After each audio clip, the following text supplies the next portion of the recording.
حضرت انس وہ ہیں جنہوں نے رسول اللہ صلی اللہ علیہ وسلم کی 10 سال خدمت کی۔ فرماتے ہیں بعض اوقات ایسا ہوتا کہ اللہ کے حبیب علیہ السلام مجھے کسی بات کا حکم دیتے، آپ کے خادم تھے، ان کی ماں نے وقف کیا تھا کہ یہ آپ کا خادم ہے، آپ کا نوکر ہے۔ بعض اوقات ایسا ہوتا رسول اللہ صلی اللہ علیہ وسلم حضرت انس کو حکم دیتے کہ فلاں کام کرو، جاؤ فلاں چیز لے کے آؤ۔ حضرت انس بیان کرتے ہیں کہ میں باہر بچوں کے ساتھ گلی کے اندر، بازاروں کے اندر کھیلنا شروع کر دیتا اور رسول اللہ صلی اللہ علیہ وسلم کے اس کام کو بھول جاتا جو آپ نے مجھے بتلایا تھا۔ فرماتے جب میں کھیلتا، جب مجھے یاد آتا، کافی ٹائم گزر چکا ہوتا، میں واپس جاتا تو رسول اللہ صلی اللہ علیہ وسلم مجھے اف تک نہ کہتے کہ انس میں نے تجھے کہاں بھیجا تھا، تو کیا کر کے آیا ہے، اتنی دیر کہاں لگا دی۔ فرماتے ہیں میں نے 10 سال خدمت کی، فقال لی اف، مجھے کبھی اف تک نہیں کہا۔ یہ درس ہے، یہ تعلیم ہے ان ماؤں کے لیے جو چھوٹے بچوں کے اپنے بچوں کے اوپر ڈانٹنے والی اور اس طریقے کے ساتھ مارنے والی ایسی جاہل عورتیں بھی، مائیں بھی میں نے دیکھی ہیں، اپنے نابالغ چھوٹے بچیوں اور بچوں کے اوپر ظلم کرنے والی، مارنے والی ان کو۔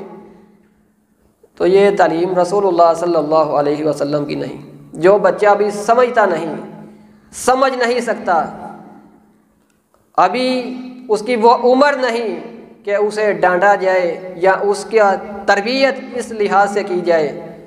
کہ وہ غصے کے اظہار کو سمجھے، اور بعض اس غصے کی وجہ سے، اس تعلیم کی وجہ سے، اس تربیت کی وجہ سے، اس انداز کی وجہ سے بچے تعلیم سے بھی دور ہو جاتے ہیں، بچے اسلام سے بھی دور ہو جاتے ہیں، بچے نماز سے، دین کے احکام و مسائل سیکھنے سے دور ہو جاتے ہیں۔ پتہ نہیں یہ دین مشکل بڑا ہے، یہ دین تعلیم و تربیت کے لحاظ سے بڑا آگے ہے، بڑا مشکل ہے، بہت بڑا ہے۔ حضرت انس رضی اللہ عنہ بیان کرتے ہیں 10 سال بڑا عرصہ ہوتا ہے، کبھی اف تک نہیں مجھے کہا، اور میں آپ کے کام کے اندر تاخیر کر دیتا، مجھے بھول جاتا، جب یاد آتا رسول اللہ صلی اللہ علیہ وسلم کی خدمت میں پیش ہوتا تو آپ مجھے اف تک نہ کہتے۔ اور بعض احادیث کے الفاظ ہیں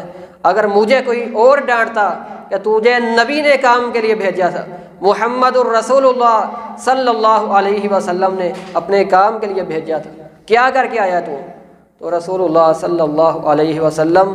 انس بیان کرتے ہیں، لوگوں کو روک دیتے، فرماتے یہ ہماری قسمت کے اندر یہ کام ایسے ہی تھا، یہ اللہ کا حکم تھا، یہ ایسے ہی ہونا تھا۔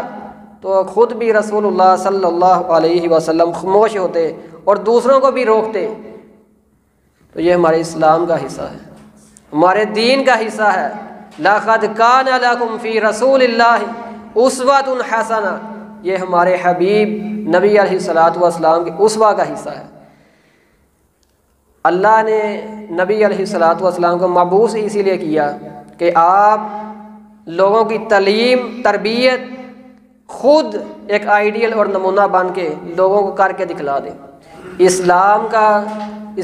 کہنے کا یہ حق ہے کہ جب کوئی چھوٹا بڑے کو دیکھے، چھوٹا اپنے بڑے کو سلام کرے،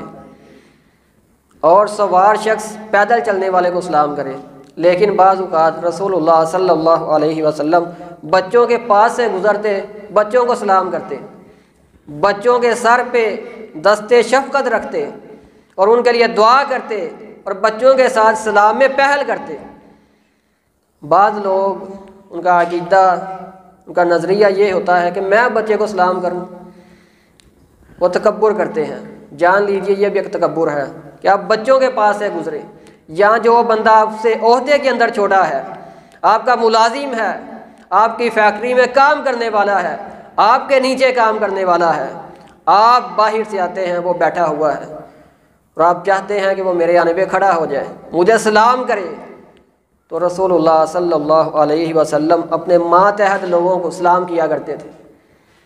تعلیم و تربیت